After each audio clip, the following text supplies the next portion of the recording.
ಇದು ಹೆಡ್ಲೈನ್ಸ್ ಟುಡೆಯ ಒಂದು ಕಾರ್ಟೂನ್. ಯಾವ ರೀತಿಯಾದಂಥ ದಿಲ್ಲಿಯ ವಿಧಾನಸಭಾ ಚುನಾವಣೆ ನಡೀತು, ಯಾವ ರೀತಿ ಆಮ್ ಆದ್ಮಿಯನ್ನು ಭಾಳ ಒಂದು ರೀತಿ ಕಸದ ರೀತಿ ತಿಳ್ಕೊಂಡಿದ್ರು. ಅದೇ ಕಸದ ಪೊರಕೆಯನ್ನು ಇಟ್ಕೊಂಡು ಆಮ್ ಆದ್ಮಿ ಪಕ್ಷ ಇವತ್ತು ದೆಹಲಿಯಲ್ಲಿ ರಾಷ್ಟ್ರೀಯ ಪಕ್ಷಗಳಾದಂಥ ಕಾಂಗ್ರೆಸ್ ಮತ್ತು BJPಯನ್ನು ಕಸಗುಡಿಸಿರ್ತಕ್ಕಂಥದ್ದು ಒಂದು ಭಾರತದ ರಾಜಕೀಯ ಏನು ಇತಿಹಾಸದಲ್ಲಿ ಒಂದು ಮೈಲುಗಲ್ಲ ಅಂತ ಹೇಳ್ಬೋದು. ಅದು ಜಯಪ್ರಕಾಶ್ ನಾರಾಯಣ್ ಮೂವ್ಮೆಂಟ್ ಅಂತ ಹೇಳಿದ್ರು, ಜಾರ್ಜ್ ಫರ್ನಾಂಡಿಸ್ ಇರ್ಬೋದು, ಪ್ರಫುಲ್ ಕುಮಾರ್ ಮೋಹಂತ ಇರ್ಬೋದು. ಇದು ಒಂದು ಹೊಸ ಮೈಲಿಗಲ್ಲು, ಒಂದು ಹೊಸ ಆಶಾವಾದ. ಆದರೆ ಪ್ರಜಾತಂತ್ರದಲ್ಲಿ ಹಂಗೆ ಅಸೆಂಬ್ಲಿ ಆದಾಗ ಒಂದು ಪಕ್ಷ ತಾತ್ವಿಕವಾಗಿ ಇಶ್ಯೂ ಬೇಸ್ಡ್ ಏನೇ ಹೋರಾಟ ಮಾಡಿದ್ರು ಕೂಡ ಏನು ಮಾಡುತ್ತೆ ಅನ್ನೋದು ರವಿಕೃಷ್ಣ ರೆಡ್ಡಿ ನಿಜಕ್ಕೂ ಕೂಡ ಈಗ ಪ್ರಶ್ನೆ ಇರ್ತಕ್ಕಂಥದ್ದು.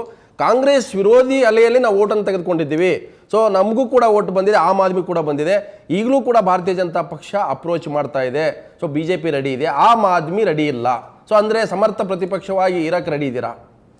ಇದು ನೋಡಿ, ನಾವು ಇಷ್ಟೂ ದಿವಸ ರಾಜಕೀಯ ಅಂದರೆ ಹೀಗೇನೆ ಅನ್ನೋ ಒಂದು ಕಲ್ಪನೆಗೆ ಬಹಳ ಜನಕ್ಕಿತ್ತು. ಈ ಸಲದ್ದು ಏನಾಗಿದೆ, ಪಾಲಿಟಿಕ್ಸ್ ಆ್ಯಸ್ ಯೂಶುವಲ್ ಅನ್ನೋದೇನಿದೆ ಅದನ್ನ ಇಡೀ ಈ ದೆಹಲಿ ಚುನಾವಣೆ ಪ್ರಕ್ರಿಯೆನೇ ಹೊಡೆದಾಗ್ಬಿಟ್ಟಿದೆ. ಚುನಾವಣೆಗೆ ಮೊದಲೇ ವಿಜಯ್ ಗೋಯಲ್ ಅನ್ನೋ ಒಬ್ಬ ಅಭ್ಯರ್ಥಿನ ಮುಂದಿಟ್ಕೊಂಡು ಹೋದರೆ ನಮಗೆ ಸ್ಥಾನ ಬರೋದಿಲ್ಲ ಅಂದ್ಕೊಂಡು ಕೇಜ್ರಿವಾಲ್ ಎದುರುಗಡೆ ರಾತ್ರೋರಾತ್ರಿ ಹರ್ಷವರ್ಧನ್ ಅನ್ನೋ ಒಂದು ಮುಖಾನ್ ತಂದಿಡ್ತು. ಮತ್ತೆ ನಿನ್ನೆ ಚುನಾವಣೆಯಲ್ಲಿ ಆಮ್ ಆದ್ಮಿ ಪಾರ್ಟಿ BJP ಅಷ್ಟೇ ವೋಟ್ ಶೇರ್ ತಗೊಂಡಿದೆ, ಹೆಚ್ಚು ಕಮ್ಮಿ 32% ಎರಡು ಪಾರ್ಟಿಗಳು. ಮತ್ತೆ ಚುನಾವಣೆ ಆದ್ಮೇಲೆನೂ ಆಮ್ ಆದ್ಮಿ ಪಾರ್ಟಿ ಗೆಲ್ತಾನೆ ಇದೆ. ಅಂದರೆ ಆ ತರಹದ ಒಂದು ವಿದ್ಯಮಾನ ಗೆಲ್ತಾ ಇದೆ. It's A phenomena. ಯಾಕೆ ಗೆಲ್ತಾ ಇದೆ ಅಂದರೆ ಹೆಚ್ಚು ಸ್ಥಾನ ಪಡೆದಿರೋದು BJP ಹರ್ಷವರ್ಧನ್ ನಿನ್ನೆ ರಾತ್ರಿನೇ ಹೇಳಿದ್ರು ನಮಗೆ ನಂಬರ್ಸ್ ಇಲ್ಲ, ನಾವು ಮಾಡೋದಿಲ್ಲ ಅಂತ. ಇಷ್ಟೂ ದಿವಸಗಳ BJP ಇತಿಹಾಸ ಅಥವಾ ಕಾಂಗ್ರೆಸ್ ಇತಿಹಾಸ ಅಥವಾ ನಮ್ಮ ಟ್ರೆಡಿಷನಲ್ ಪಾರ್ಟಿಗಳ ಇತಿಹಾಸ ನೋಡಿದ್ರೆ ಫಸ್ಟ್ ನಾವು ಯಾರು ಬಂದಿದ್ದೀವಿ, ಫಸ್ಟ್ 2-3 ಇರೋರು ಕೂಡ ನಾವು ಇವತ್ತು ಆ್ಯಕ್ಚುಲಿ ಒಬ್ಬ ರೆಬೆಲ್ BJP ರೆಬೆಲ್ ನಿಂತಿದ್ದು ಒಂದು ಕಡೆ ಇಂಡಿಪೆಂಡೆಂಟಲ್ಲಿ, ಆತ BJP ರೆಬೆಲ್ ಆಗಿದ್ದವನು ಗೆದ್ದಿರೋದು, ಆತ ನನಗೆ ಡೆಪ್ಯೂಟಿ CM ಮಾಡಬೇಕು ಅಂತ ಕೇಳ್ತಿದ್ದಾನಂತೆ. ಈ ತರಹದ ಮನಸ್ಥಿತಿ, ರೋಗಗ್ರಸ್ತ ಮನಸ್ಥಿತಿಗಳಿರುವಂತಹ ಪಾರ್ಟಿಗಳಲ್ಲಿ ಇವತ್ತು BJP ಅಂತ ಪಾರ್ಟಿ ಸಹ ನಾವು ಮುಂದಕ್ಕೆ ಹೋಗ್ತಾ ಇಲ್ಲ ಅಂತ ಹೇಳ್ತಾ ಇದ್ದಾರೆ. It's A strategy. ಯಾಕೆಂದರೆ ಇವತ್ತು ಅವ್ರಿಗೆ ದೊಡ್ಡ ಸವಾಲು ಏನು ಅಂದರೆ BJPಗೆ ಆಗಲಿ ಕಾಂಗ್ರೆಸ್ಗೆ ಆಗಲಿ, ಕಾಂಗ್ರೆಸ್ ಇನ್ನೂ ಅದನ್ನ ಅರ್ಥ ಮಾಡ್ಕೊಂಡಿಲ್ಲ. ಬಹುಶಃ ಕಾಂಗ್ರೆಸ್ ನಾಶಕ್ಕೆ ಇವೇ ಕಾರಣಗಳು. ಈ ದೇಶದಲ್ಲಿ ಒಂದು ಪ್ರಜಾಸತ್ತಾತ್ಮಕವಾಗಿ ದೇಶ ಕೆಡೋದಕ್ಕೆ ಹೆಚ್ಚು ಕಮ್ಮಿ ಅರ್ಧ ಕಾಂಗ್ರೆಸ್ಗೆ ಇದೆ. ಆದರೆ BJP ಅವರು ಒಂದು ಹೇಳಿಕೆ ಕೊಟ್ಟಿದ್ದಾರೆ, ಇವತ್ತು Congress has last connect with people ಅಂತ ಅದನ್ನ ನಿನ್ನೆ ಹೇಳಿದ್ದಾರೆ. ಆದರೆ ಇವತ್ತು BJP ಅವರು ಅಟ್ಲೀಸ್ಟ್ ಆ ಒಂದು ಇದರಿಂದಾನಾದ್ರು ಸ್ವಲ್ಪ ಹುಷಾರಾಗಿ ನಾವು ಮಾಡೋದಿಲ್ಲ ಅಂತ ಹೇಳ್ತಾರೆ. ಅದೇ ಕರ್ನಾಟಕದಲ್ಲಿ ಏನಾಯ್ತು ನಾವು ನೋಡಿದ್ವಿ, ಬೇರೆ ಬೇರೆ ಕಡೆ ಮಧುಕೋಡ ಅನ್ನೋ ಒಬ್ಬ ಇದ್ದವನು CM ಆದ ಜಾರ್ಖಂಡಲ್ಲಿ. ಈ ಥರದ್ದೆಲ್ಲ ಪ್ರಕ್ರಿಯೆಗಳನ್ನು ನೋಡಿದಾಗ ಆಮೇಲೆ ಇನ್ನೊಂದು, ನಾವು ಆಮ್ ಆದ್ಮಿ ಪಾರ್ಟಿ MLAಗಳಾಗಿರೋರು ಯಾರು ಅಂತ ನೋಡಬೇಕು. ಅಲ್ಲಿ ನಿಜಕ್ಕೂ ಪ್ರೈಮರಿ ಎಲೆಕ್ಷನ್ಸ್ ಆಯಿತು, ಬಹಳ ಜನ ಗಮನಿಸ್ತಾ ಇಲ್ಲ, ಅದು ನಿಂತಾನೆ ಇಲ್ಲ. ಪ್ರೈಮರಿ ಎಲೆಕ್ಷನ್ಸ್ ಆಗಿ ಅಲ್ಲಿ ಯಾರು ಆ ಕ್ಷೇತ್ರದಲ್ಲಿ ಹೆಚ್ಚು ಆಮ್ ಆದ್ಮಿ ಪಾರ್ಟಿ ಮೆಂಬರ್ಗಳ ಸಪೋರ್ಟ್ ತಗೊಂಡ್ರು ಅವ್ರಿಗೆ ಸೀಟ್ ಕೊಟ್ಟರು. ಆಮೇಲೆ ಇವ್ರಿಗೆಲ್ರಿಗೂ ನೆನ್ನೆ ನಾನು ಹೇಳಿದಾಗೆ 20 ಕೋಟಿ ಜನ ದುಡ್ಡನ್ನ ಈ ದೇಶದ ಜನ ಕೊಟ್ಟರು, ಇವ್ರು ಯಾರು ಸ್ವಂತ ದುಡ್ಡು ಹಾಕಿಲ್ಲ. ಇದರಿಂದ ಚುನಾವಣೆ ನಡೆಸಿದ್ದಾರೆ. ಮತ್ತು ಇವ್ರು ಯಾರೂ ಬೇರೆ ಪಾರ್ಟಿಗಳವರು ಕ್ಯಾರೆಟ್ ತೋರಿಸಿದ ತಕ್ಷಣಕ್ಕೆ, ಬಿಸ್ಕೆಟ್ ತೋರಿಸ್ಲಿಕ್ಕೆ ಹೋಗೋರಲ್ಲ, ಅಧಿಕಾರದಾಹಿಗಳಲ್ಲ. BJP ಕೇಜ್ರಿವಾಲ್ ಹೇಳಿರೋದು ಅನೇಕ ಸಂದರ್ಶನ ಹೇಳ್ತಾ ಇದ್ದಾರೆ, ನಮ್ಮ ಪಕ್ಷದ ಗೆದ್ದಂತ ಅಭ್ಯರ್ಥಿಗಳ ಜೊತೆಗೆ BJP ನಾಯಕರ ಸಂಪರ್ಕ ಮಾಡ್ತಾ ಇದ್ದಾರೆ. ಅದನ್ನೇ ಹೇಳಿದೆ, ಸಂಪರ್ಕ ಮಾಡ್ತಿರ್ತಾರೆ. ಅಲ್ಲಿ ಒಂದು ಸಮಸ್ಯೆಗಳೇನಾಗುತ್ತೆ, ಇಂಟಿಮಿಡೇಷನ್ ಮಾಡಬಹುದು ಅಥವಾ ಯಾವುದೋ ರೀತಿ ಬ್ಲಾಕ್ ಮೇಲ್ ಮಾಡಬಹುದು ವೈಯಕ್ತಿಕವಾಗಿ ಒಬ್ಬರೊಬ್ಬರನ್ನ, ಆದರೆ ಹೊಡೆಯುವಂತ ಸಂದರ್ಭ. ರವಿನ ಬಂದೆ BJP ನಾಯಕರಾದಂತಹ ಗೋಮಧುಸೂದನ್ ಜೊತೆಗಿದ್ದಾರೆ. ಗೋಮಧುಸೂದನ್ ಅವರೇ, ಕಾಂಗ್ರೆಸ್ ವಿರೋಧಿ ಓಟ್ಗಳಲ್ಲಿ ಆಮ್ ಆದ್ಮಿ ಕೂಡ ಅಷ್ಟೇ ತಗೊಂಡಿದೆ, ನೀವು ಕೂಡ ಅಷ್ಟೇ ತಗೊಂಡಿದೆ. 30% ಮತಗಳು ನಿಮಗೆ ಸೀಟ್ ಹೆಚ್ಚಿಗೆ ಬಂದಿರಬಹುದು. ಈಗಲೂ ಕೂಡ ತಮಗೆ ಗ್ಯಾರಂಟಿ ಇದೆಯಾ, ನಾವು ಸರ್ಕಾರ ರಚನೆ ಮಾಡ್ತೀವಿ, ಇಲ್ಲ ಅಪೋಸಿಷನ್ದಾಗ ಇರ್ತೀವಿ ಅನ್ನುವಂಥದ್ರ ತೀರ್ಮಾನಕ್ಕೆ ಏನಾದ್ರು ಬರ್ತಾ ಇದ್ದೀರಾ ಅಂತ? ನಾನು ಏನು ಹೇಳ್ತೀನಿ ಅನ್ನೋದು ಇಂಪಾರ್ಟೆಂಟ್ ಅಲ್ಲ. ದಿಲ್ಲಿಯಲ್ಲಿ ಭಾರತೀಯ ಜನತಾ ಪಾರ್ಟಿಯ ಮುಂದಿನ ಮುಖ್ಯಮಂತ್ರಿ ಅಂತ ಹೇಳಿ ಬಿಂಬಿತವಾಗಿರುವಂತಹ ಡಾಕ್ಟರ್ ಹರ್ಷವರ್ಧನ್ ಅವರು ನಿನ್ನೆ ರಾತ್ರಿಯ ಟಿವಿ ಇಂಟರ್ವ್ಯೂನಲ್ಲಿ ಒಂದು ಮಾತನ್ನ ಹೇಳಿದ್ದಾರೆ. ನಮಗೆ ಯಾವ ಆತರವೂ ಇಲ್ಲ, ನಮಗೆ ಪೂರ್ಣ ಬಹುಮತ ಬಂದಿಲ್ಲ, ನಾವು ವಿರೋಧ ಪಕ್ಷದಲ್ಲಿ ಕುಳಿತುಕೊಳ್ಳಿಕ್ಕೆ ತಯಾರಿದ್ದೇವೆ ಅಂತ ಹೇಳಿ. ಈಗಿರುವಂತಹ ದಿಲ್ಲಿಯ ಪರಿಸ್ಥಿತಿಯಲ್ಲಿ ಕಾಂಗ್ರೆಸ್ ಆಮ್ ಆದ್ಮಿ ಪಾರ್ಟಿ ಸೇರಿ ಸರ್ಕಾರ ಮಾಡಬಹುದು, BJP ಕಾಂಗ್ರೆಸ್ ಸೇರಿ ಸರ್ಕಾರ ಮಾಡಬಹುದು, BJP ಆಮ್ ಆದ್ಮಿ ಪಾರ್ಟಿ ಸೇರಿ ಸರ್ಕಾರ ಮಾಡಬಹುದು. 3 ಆಯ್ಕೆಗಳಿವೆ. ಇಂಡಿಪೆಂಡೆಂಟ್ ಇಬ್ಬರನ್ನ ಸೇರಿಸಿಕೊಂಡು ಯಾರೂ ಸರ್ಕಾರ ಮಾಡಕ್ಕಾಗದೇ ಇರುವಂತ ಒಂದು ಅತಂತ್ರ ಸ್ಥಿತಿ ನಿರ್ಮಾಣ ಆಗಿದೆ. ಕಳೆದ 15 ವರ್ಷಗಳಿಂದ BJP ದಿಲ್ಲಿಯ ಆಡಳಿತದಲ್ಲಿ ಇರಲಿಲ್ಲ. ಕಳೆದ 10 ವರ್ಷಗಳಿಂದ ಕೇಂದ್ರ ಸರ್ಕಾರದ ಆಡಳಿತದಲ್ಲಿ BJP ಇರಲಿಲ್ಲ. ಎರಡೂ ಕಡೆ ಇದ್ದದ್ದು ಕಾಂಗ್ರೆಸ್. ಆಮ್ ಆದ್ಮಿಯ ಪಾರ್ಟಿಯ ಹೋರಾಟ ಭ್ರಷ್ಟಾಚಾರದ ವಿರುದ್ಧ ನಡೆದಂತ ಇಲ್ಲಿಯವರೆಗಿನ ಎಲ್ಲ ಹೋರಾಟ ಕಾಂಗ್ರೆಸ್ ವಿರುದ್ಧವಾದಂತ ಹೋರಾಟ. ಆದರೆ ಆಮ್ ಆದ್ಮಿ ಪಾರ್ಟಿಯವರು ಬಿಜೆಪಿಯಿಂದನೂ ನಾವು ದೂರ ಇರ್ತೀವಿ ಅಂತ ಅವರು ತೀರ್ಮಾನ ಮಾಡುವಾಗಿತ್ತು ಅಂದ್ರೆ ಬಿಜೆಪಿಯನ್ನು ಕೂಡ ಕಾಂಗ್ರೆಸ್ ಜೊತೆಗೆ ಅವರು ಸೇರಿಸಿರೋದ್ರಿಂದ ನಾವು ಬಿಜೆಪಿ ಜೊತೆಗೂ ಹೋಗಲ್ಲ, ಬಿಜೆಪಿ ಐಡಿಯಾಲಜಿ ಕಾಂಗ್ರೆಸ್ ಐಡಿಯಾಲಜಿ ಇನ್ ಕರಪ್ಷನ್ ಸೇಮ್ ಇದೆ, ಹಾಗಾಗಿ ನಾವು ಯಾರ ಜೊತೆಗೂ ಹೋಗಲ್ಲ, ನಾವು ಪ್ರತಿಪಕ್ಷದಲ್ಲೇ ಇರ್ತೀವಿ. ಆದರೆ ಬಿಜೆಪಿ ಕರ್ನಾಟಕದಲ್ಲಿ ಮಾಡಿರೋ ಹಾಗೇನೆ ಅಲ್ಲೂ ಕೂಡ ಆಮ್ ಆದ್ಮಿ ಪಕ್ಷದ ಶಾಸಕರನ್ನ ಸಂಪರ್ಕ ಮಾಡ್ತಾ ಇದೆ, ಸೆಳೆಯುವಂತ ಪ್ರಯತ್ನ ಮಾಡ್ತಾ ಆಮ್ ಆದ್ಮಿ ಪಕ್ಷ ಒಡೆಯುವಂತ ಪ್ರಯತ್ನ ಮಾಡ್ತಾ ಇದೆ ಅಂತ ಆರೋಪ ಮಾಡಿದ್ದಾರೆ ಕೇಜ್ರಿವಾಲ್. ಇಲ್ಲ, ಆ ತರದ ಯಾವುದೇ ಪ್ರಯತ್ನವನ್ನ ನಾವು ಮಾಡ್ತಾ ಇಲ್ಲ. ನಾವು ವಿರೋಧ ಪಕ್ಷದಲ್ಲಿ ಕೂತ್ಕೊಳ್ಳಿಕ್ಕೆ ತಯಾರಿದ್ದೇವೆ. ಅದು ಹಂಗ ಅಸೆಂಬ್ಲಿಯಾಗಿ ಉಳಿಲಿ. ಮತ್ತಿನ್ನೊಂದು ಚುನಾವಣೆ ಎದುರಿಸಬೇಕು ಅಂತಂದ್ರೆ ಭಾರತೀಯ ಜನತಾ ಪಾರ್ಟಿ ತಯಾರಿದೆ. ಎಸ್, ಅವರು ರೆಡಿ ಇದ್ದಾರೆ, ಆಮ್ ಆದ್ಮಿ ಪಾರ್ಟಿ ಅವರು ರೆಡಿ ಇದ್ದಾರೆ. ಅವರು ಹೇಳಿದ್ದಾರೆ ಬೆಳಿಗ್ಗೆ we are ready to fresh election. ಲೋಕಸಭೆಗೆ ಆಗಿದ್ರು ಇನ್ನು 3 ತಿಂಗಳು ಚುನಾವಣೆ ನಡೆಯುತ್ತೆ. ಅದ್ರ ಜೊತೆಗೆ ಪುಕ್ಷಟ್ಟೆ ಇನ್ನೊಂದು ಮಿಷನ್ ಇಟ್ಕೊಂಡು ಇನ್ನೊಂದು ಚುನಾವಣೆ ಮಾಡಬಹುದು. ಭಾರತೀಯ ಜನತಾ ಪಾರ್ಟಿ ಅದಕ್ಕೆ ತಯಾರಿದೆ. ಅಲ್ಲ, ಅಲ್ಟಿಮೇಟ್ ಏನು ಗೋಲ್ ರೀಚ್ ಮಾಡ್ದಂಗ ಐತಿ, ಏನ್ ಸಾಧನೆ ಮಾಡ್ದಂಗ ಆಗುತ್ತೆ ಅಂತ ಅವ್ರು ಪುಗಸಟ್ಟೆ ಅನ್ನೋ ಪದ ಬಳಸಿದ್ರು. ಯಾರ್ಯಾರೋ ಏನೇನೋ ಆರೋಪ ಮಾಡ್ತಾರೆ ಅಂತಂದ್ರೆ ಅದಕ್ಕೆ ಉತ್ತರ ಕೊಡಬೇಕಾದ ಅವಶ್ಯಕತೆ ಇಲ್ಲ. ಆಗ್ಲೇ ಡಾಕ್ಟರ್ ಹರ್ಷವರ್ಧನ್ ಅವರು ಹೇಳಿದ್ದಾರೆ, we are ready to sit in opposition, we are also not ready. ಒಂದ್ ನಿಮಿಷ, ನೀವು ಸಂಪರ್ಕದಲ್ಲಿ ಶಿವಕುಮಾರ್ ಅವರೇ, ಬಿಜೆಪಿ ಅವರು ಹೇಳ್ತಾ ಇದ್ದಾರೆ ಪುಗ್ಸಟ್ಟೆ ಬಂದ್ರೆ ಇನ್ನೊಂದ್ಸಲ ಚುನಾವಣೆಗೆ ಹೋಗಬೇಡ, ಈ ಸದ್ಯಕ್ಕೆ ನಮಗೆ ಬಂದಿರತಕ್ಕಂಥ ಮ್ಯಾಂಡೇಟು ಕಾಂಗ್ರೆಸ್ ವಿರುದ್ಧ. ಅವರು 3 ಆಯ್ಕೆಗಳು ಕೂಡ ಮಧುಸೂದನ್ ಹೇಳ್ತಾ ಇದ್ದಾರೆ. ಒಂದು ಬಿಜೆಪಿ ಕಾಂಗ್ರೆಸ್, ಬಿಜೆಪಿ ಆಮ್ ಆದ್ಮಿ ಮತ್ತೆ ಬಿಜೆಪಿ, ಈ ರೀತಿ ಆಯ್ಕೆಗಳಿದಾವೆ. ನೀವು ಯಾವ ಆಯ್ಕೆಗಳನ್ನು ಚೂಸ್ ಮಾಡ್ತಾ ಇಲ್ಲ? ಇಲ್ಲ, ಮಧುಸೂದನ್ ಅವರು ಒಂದು ಮಾತು ಹೇಳಿದ್ರು, ನಾವು ಕಾಂಗ್ರೆಸ್ ವಿರುದ್ಧ ಹುಟ್ಟದಂತ ಪಾರ್ಟಿ ಅಂತ. ಖಂಡಿತ ನಾವು ಕಾಂಗ್ರೆಸ್ ವಿರುದ್ಧ ಹುಟ್ಟದಂತ ಪಾರ್ಟಿ ಅಲ್ಲ, ಭ್ರಷ್ಟಾಚಾರದ ವಿರುದ್ಧ ಹುಟ್ಟದಂತ ಪಾರ್ಟಿ. ಸೊ ನಿಮಗೆ ಕಾಂಗ್ರೆಸ್ ಬಿಜೆಪಿ ಒಂದೇ, ಎರಡೂ ಕೂಡ ಒಂದೇ ಇದರಲ್ಲಿ ನಾವು ನೋಡ್ತಾ ಇದ್ವಿ ಎರಡೂ ಪಕ್ಷಗಳನ್ನ. ಹಾಗಾಗಿ ಶಿವಕುಮಾರ್ ಒಂದು ಮಾತು ಹೇಳಬೇಕು. ಕಾದ 15 ವರ್ಷಗಳಿಂದ ದಿಲ್ಲಿಯ ಆಡಳಿತವನ್ನ ನಡೆಸ್ತಾ ಇದ್ದಂತಹದ್ದು ಶೀಲಾ ದೀಕ್ಷಿತ್ ಕಾಂಗ್ರೆಸ್.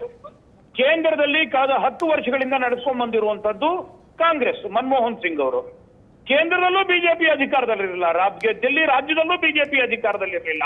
15 ವರ್ಷಗಳ ಹಿಂದೆ ನಡೆದಿರುವಂತ ಭ್ರಷ್ಟಾಚಾರ, 10 ವರ್ಷಗಳ ಹಿಂದೆ ನಡೆದಿರುವಂತ ಭ್ರಷ್ಟಾಚಾರದ ಬಗ್ಗೆ ಈಗ ಮಾತಾಡ್ತೀವಿ, ನಿನ್ನೆ ಹುಟ್ಟಿರೋ ಪಕ್ಷ ಮಾತಾಡ್ತೀವಿ ಅಂತಂದ್ರೆ ನನಗೇನು ಅದಕ್ಕೇನು ಅರ್ಥ ಅಂತ ಅನಿಸ್ತಲ್ಲ.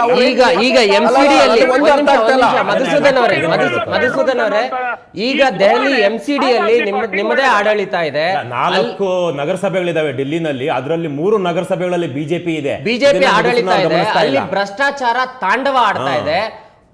ದುಡ್ಡು ಕೊಡದೆ ಯಾವುದೇ ಕೆಲಸಗಳು ಆಗೋದಿಲ್ಲ. ಸಣ್ಣ ಕೆಲಸಕ್ಕೆ ಹೋಗ್ಬೇಕಾದ್ರೂ ದುಡ್ಡು ಕೊಡ್ಲೇಬೇಕಾಗತ್ತೆ. ಮತ್ತೆ ಒಂದು ವೆಬ್ಸೈಟ್ ಮಾಡೋದಕ್ಕೆ ಇವತ್ತು ಇಂಡಿಯಾದಲ್ಲಿ ಯಾರು ಮಕ್ಕಳನ್ನ ಕೇಳಿದ್ರು ಹೇಳ್ತಾರೆ 5,000 ರೂಪಾಯಿ 10,000 ರೂಪಾಯಿ ಒಂದು ವೆಬ್ಸೈಟ್ ಆಗುತ್ತೆ, ರೆಡಿ ಆಗುತ್ತೆ. 12 ಕೋಟಿ ರೂಪಾಯಿ ಖರ್ಚು ಮಾಡಿರ್ತಕ್ಕಂಥದ್ದು ಇನ್ನು ವೆಬ್ಸೈಟ್ ಪೂರ್ಣಗೊಂಡಿಲ್ಲ. ಈ ತರ ನೀವು ಲೆಕ್ಕ ಬರೀತಾ ಇದ್ದೀರಿ, ಭ್ರಷ್ಟಾಚಾರ ತಾಂಡವ ಆಡ್ತಾ ಇದೆ. ಅದನ್ನ ನಾವು ಪರಿಗಣಿಸಿದ್ರೆ ಏನಾದ್ರೂ ನಿಮ್ ಜೊತೆಲಿ ನಾವು ಕೈ ಜೋಡಿಸಿದ್ರೆ ಜನ ಏನಂತಾರೆ ನಮ್ಮನ್ನ? ಅಲ್ಲ, ಅಷ್ಟೇ ಅಲ್ಲ, ಆಮ್ ಆದ್ಮಿ ಪಾರ್ಟಿಗೆ ಸ್ಪಷ್ಟವಾದ ಶಿವಕುಮಾರ್ ಅವರು ಹೇಳದೆ ಬಿಟ್ಟಿರೋದು ಒಂದೇನಂದ್ರೆ ತಾತ್ವಿಕವಾದ ಭಿನ್ನಾಭಿಪ್ರಾಯಗಳು ಬಿಜೆಪಿ ಜೊತೆಗಿದಾವೆ, ಕೇವಲ ಭ್ರಷ್ಟಾಚಾರ ಒಂದೇ ವಿಚಾರ ಅಲ್ಲ. ಸೊ ಹಾಗಾಗಿ ನೀವು ಇಲ್ಲ ಹಿನ್ನೆಲೆಯನ್ನ ಮರ್ತಿದ್ದಾರೆ ಇವರಿಬ್ರು ಕೂಡ. ಜನಲೋಕ್ಪಾಲ್ ಬಿಲ್ಲು ಮತ್ತು ಅಣ್ಣಾ ಹಜಾರೆ ಅವರ ಹೋರಾಟ ಶುರುವಾದಾಗ ಇವರಿಗೆ ನೈತಿಕ ಬೆಂಬಲ ಮತ್ತು ಸಂಘಟನಾತ್ಮಕ ಬೆಂಬಲವನ್ನು ಕೊಟ್ಟಿದ್ದು ಬಿಜೆಪಿ. ಅದು ಸಾರ್ವಕಾಲಿಕ ಸತ್ಯ.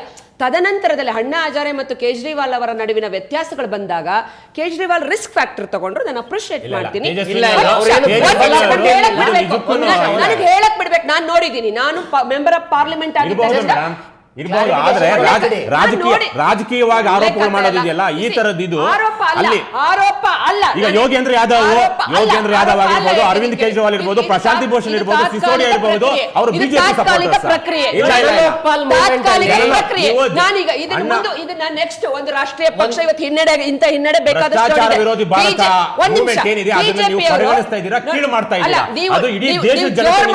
ನೀವು ಜೋರ್ ಮಾಡಿದ ತಕ್ಷಣ ಸತ್ಯ ಸತ್ತೋಗಲ್ಲ. ಒಂದ್ ನಿಮಿಷ ಕೇಳಿಸ್ಕೊಳ್ಳಿ. ಯಾಕೆ ಒಳ್ಳೆ ಕತೆ ಅಲ್ಲ ಏನು?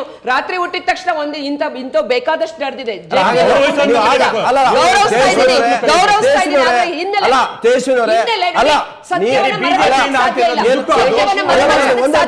ಜನತೆಗೆ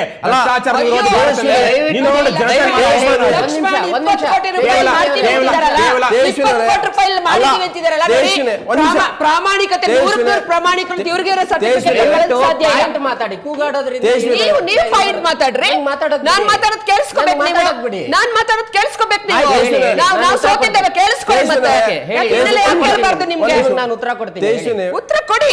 ನಾನು ಮಾತಾಡಕ್ ಬಿಡ್ಬೇಕಲ್ಲ, ಮಾತಾಡಕ್ಕೆ ಬಿಡಲ್ಲ ಅಂದ್ರೆ ಅಲ್ಲ, ನೀವು ಮಾತಾಡಿ. ದೇಶದ ಒಂದ್ ನಿಮಿಷ, ಜನತೆ ಅವಮಾನ ಮಾಡ್ತೀವಿ. ಒಂದ್ ನಿಮಿಷ ತೇಜಸ್ವಿನಿ. ಅಯ್ಯೋ, ನಿಮ್ ಸರ್ಟಿಫಿಕೇಟ್ ಕೊಟ್ಟ ತಕ್ಷಣ ನಾನ್ ಹೇಳೋದನ್ನ ಜನ ತೀರ್ಮಾನ ಮಾಡ್ತಾರೆ. ನಾನು ಹೇಳ್ತೀನಿ ಆಲ್ರೆಡಿ ಮಾಡಿದ್ದಾರೆ. ಏನ್ ಒಂದ್ ಚುನಾವಣೆ BJP ಗೂ ಮಾಡಿದ್ದಾರೆ. 36% ಇದ್ದು 32% ಬೆಂಬಲದಿಂದ ಇವತ್ತು ಕೇಜ್ರಿವಾಲ್ ಪಟ್ಟಿ ಬಂದಿರ್ತಕ್ಕಂಥ ಇದು ಸಾರ್ವಕಾಲಿಕ ಸತ್ಯ. ಆದ್ರೆ ತದನಂತರದಲ್ಲಿ ಮಾತಾಡ್ತಾ ಇದ್ರಿ ನೀವು ಸೋಲನ್ನ ಲಕ್ಷ್ಮಣ್, ನೀವು ಯಾಕೆ ಸ್ವೀಕಾರ ಮಾಡ್ತಾ ಅರ್ಥ ಆಗ್ತಲ್ಲ ನಿಮ್ಗೆ? 8 ಸೀಟ್ ಫ್ರಸ್ಟ್ರೇಟ್ ಅಲ್ಲ, ನಾನು ಮಾತಾಡ್ತಾ ಅನಾಲಿಸಿಸ್ ಅಲ್ಲ, ಮಾಡ್ತಾ ಇದ್ದೀನಿ. ಒಂದ್ ನಿಮಿಷ ಅನಾಲಿಸಿಸ್ ಕೇಳಿ. ಅಲ್ಲ ನಿಮ್ಗೆ ನಾನು ಮಾತಾಡಬಾರ್ದಂದ್ರೆ ಮಾತಾಡೋದಿಲ್ಲ. ಮಾತಾಡ್ತಾ ಇದ್ರಿ. ಅಲ್ಲ, ಏನ್ ದೇಶದ ಜನ ನಿಮ್ಗೆ ಗುತ್ತಿಗೆ ಕಾಂಗ್ರೆಸ್ ಅಲ್ಲ, ದೇಶದ ಜನ ಕಾಂಗ್ರೆಸ್ ಗುತ್ತಿಗೆ ಅಲ್ಲ, ದೇಶದ ಜನರನ್ನ ಕಾಂಗ್ರೆಸ್ ಗುತ್ತಿಗೆ ತಗೊಂಡಿದಾರ. ಈಗ ರಾಮದೇವ್ ಹೋರಾಟ, ಅಣ್ಣಾ ಹಜಾರೆ ಹೋರಾಟ ಮುಂದುವರ್ಸ್ಕೊಂಡ್ ಬಂದ್ರು. ಅವರು ಸ್ಟ್ರಾಟಜಿ ಮಾಡಿದ್ರೆ ಅದನ್ನ ಅಪ್ರಿಶಿಯೇಟ್, ನೀವು ಅದನ್ನ ಕೇಳಿಸ್ಕೊತಾ ಇಲ್ಲ. ನಾನು ಹೇಳಿದ್ದು ಅಲ್ಲ, ನೀವು ಜೋರ್ ಮಾಡ್ತಾ ಇರೋದು. ಅವ್ರು ಮಾತಾಡ್ತಾರೆ, ನೀವು ಮಾತಾಡಿ. ಆದ್ರೆ ಪ್ರಾಮಾಣಿಕತೆ ಇನ್ನೊಂದು ಪಾರ್ಟಿ ಬಗ್ಗೆ ಲೂಸ್ ಟಾಕ್ ಮಾಡಿದ್ರೆ ನನಗೆ ಮಾತಾಡಕ್ ಹಕ್ಕಿಲ್ವಾ? ಒಂದು ಬಿಜೆಪಿದು ಒಂದ್ ನಿಮಿಷ, ಬಿಜೆಪಿ ಅವರನ್ನ ಯಾವ ರೀತಿ ನೋಡಿ, ಅವರು ನಮ್ಮ ವಿರುದ್ಧ ಹೋರಾಟ ಮಾಡಿದ್ದಾರೆ. ಅದು ಪಾಸಿಟಿವ್ ವೋಟ್ಸ್. ಬಿಜೆಪಿಗೆ ಬಂದಿರತಕ್ಕಂಥದ್ದು ನರೇಂದ್ರ ಮೋದಿಯ ಅವರು ಒಂದು ಕ್ಲಾರಿಟಿ ಇತ್ತು. ಇವರು ರವಿ ಅವರು ಹೇಳಿದ್ದನ್ನು ಒಂದು ಒಪ್ತೀನಿ. ಫಸ್ಟ್ ಅವರ ಅಧ್ಯಕ್ಷರ ಬಗ್ಗೆ ಹಾಗಾದ್ರೆ 28 ಸೀಟ್ ಬಂದಿದೆ ಆಮ್ ಆದ್ಮಿ ಪಕ್ಷಕ್ಕೆ ನೆಗೆಟಿವ್ ವೋಟ್ ಅದು. ಅಲ್ಲ, ನೆಗೆಟಿವ್ ವೋಟ್ ಅದು. ಅವ್ರು ಗೆದ್ದಿರೋದೇನು ಸುಮ್ಮನೆ ಗೆದ್ಬಿಟ್ರಾ? ನೀವು ಮಾತಾಡಿಯಪ್ಪ,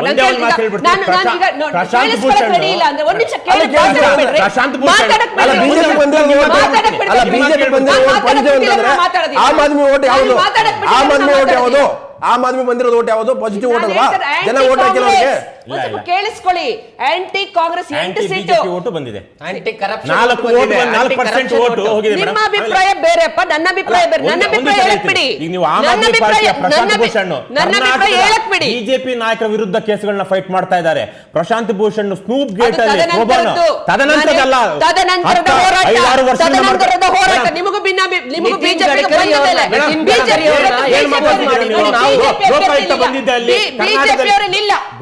ಅವರಲ್ಲಿ ಇದ್ದಿದ್ರೆ ಸಮರ್ಥಿಸ್ಕೊತಾ ಇದ್ರು. ಮಹಾರಾಷ್ಟ್ರದಲ್ಲಿ ಮಹಾರಾಷ್ಟ್ರದಲ್ಲಿ ಕಾಂಗ್ರೆಸ್ ಬಿಜೆಪಿ ಎರಡೂ ಸೇರಿ ಭ್ರಷ್ಟಾಚಾರದಲ್ಲಿ ಮುಳುಗಿದೆ. ಇರಿಗೇಷನ್ ಸ್ಕ್ಯಾಮ್ ಅಲ್ಲೂ ಬಯಲಾಗಿದೆ. ಈಗ ಅಣ್ಣಾ ಹಜಾರೆ ಅವರು ಎಕ್ಸ್ಪೋಸ್ ಮಾಡಿರ್ತಕ್ಕಂಥ ಸುಗರ್ ಫ್ಯಾಕ್ಟರಿ ಸ್ಕ್ಯಾಂಡಲ್ ಅಲ್ಲೂ ಬಯಲಾಗಿದೆ.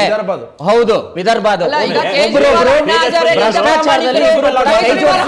ಅಣ್ಣಾ ಹಜಾರೆ ಭ್ರಷ್ಟರು, ಕೇಜ್ರಿವಾಲ್ ಸುಪ್ರೀಂ ಒಪ್ಕೊಳ್ಳೋಣ.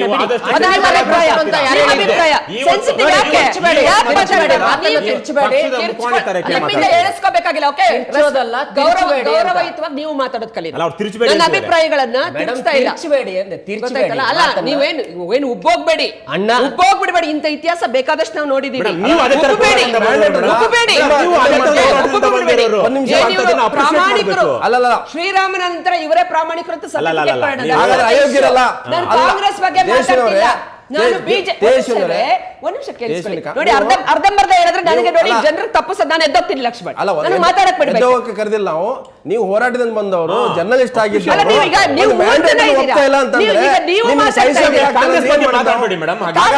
ಮಾತಾಡ್ಲಿಲ್ರಿ. ಹಾಗಾದ್ರೆ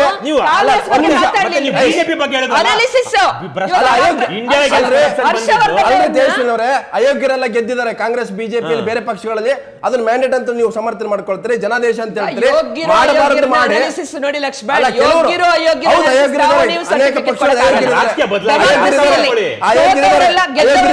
ಅಂತ ಹೇಳೋದು ನಾನು ಖಂಡಿಸ್ತೀನಿ. I will not accept your ಎಲ್ಲರೂ ಅಯೋಗ್ಯರು ಅನ್ನೋದನ್ನ ನಾನು ಒಪ್ಪೋದಿಲ್ಲ. ನಾನು ಒಪ್ಪೋದಿಲ್ಲ. ಅವ್ರು ಗೆದ್ದ ತಕ್ಷಣ ಮೀಡಿಯಾದಲ್ಲೂ ಅಯೋಗ್ಯರಿದ್ದಾರೆ. ಮೀಡಿಯಾದಲ್ಲೂ ಅಯೋಗ್ಯರಿದ್ದಾರೆ. ಅಯೋಗ್ಯರು ಎಲ್ಲ ಜಾತಿವಾದಿಗಳಿದ್ದಾರೆ. ಎಲ್ಲ ಪಕ್ಷ, ಎಲ್ಲ ಮಾಧ್ಯಮದಲ್ಲೂ, ಎಲ್ಲ ಕ್ಷೇತ್ರದಲ್ಲೂ ಭ್ರಷ್ಟರಿದ್ದಾರೆ, ಜಾತಿವಾದಿಗಳಿದ್ದಾರೆ, ಅಯೋಗ್ಯರಿದ್ದಾರೆ. ಆದ್ರೆ ನೀವು ಅವ್ರು ಗೆದ್ದ ತಕ್ಷಣ ಅದನ್ನ ಸಹಿಸ್ಕೊಳಕ್ ಆಗ್ತಾ ಇಲ್ಲ ಅಂತಂದ್ರೆ ಇನ್ನೇನ್ ಅರ್ಥ? ಬಂದಿಲ್ಲ, ನಾನು ಅನಾಲಿಸಿಸ್ ಮಾಡ್ತಾ ಇದ್ದೀನಿ.